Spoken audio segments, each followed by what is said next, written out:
والله العظيم الفيديو ده ما جالك صدفه، ربنا يريد النهارده انك ترجع. لو سمحت صلي حتى لو انت مش حاسس بحاجه. فاكس انك تسمي نفسك مسلم وانت ما بتصليش، سبت ايه للناس اللي مش مسلمين بجد؟ ليه الصلاه دي مهمه كده؟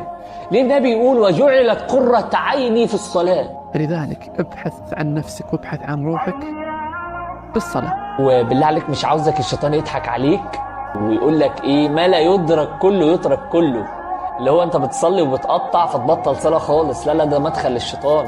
انت عندك مشكلة في ان انت مش مقتنع بالصلاة، ولا انت مش قادر تصلي؟ يا رب انا نفسي ابقى كويس، انا عايزك تحمل لموقف هتقف فيه وحدك. بالله عليك ارجع لربنا، بالله عليك ارجع للطريق، وما تملش ابدا من الرجوع للطريق، وكل ما تقع قوم، وكل ما تقع قوم تاني وتالت وعاشر. الصلاة هي سبب النجاح في الحياة، الصلاة اللي هتديك قوة في الحياة، الصلاة اللي هتديك قوة تواجه بيها الحياة، اللي هتديك عزيمة وإرادة تواجه بيها الحياة. الصلاة انت محتاج تصلي عشان تنجح، انت محتاج تصلي عشان تتغير، واستعينوا بالصبر والصلاة. الصلاة دي اصطفاء، اللي بيصلي هو اللي ربنا اختاره. صلي عشان انت محتاج تصلي، عشان انت محتاج ربنا، مش ربنا اللي محتاج لك.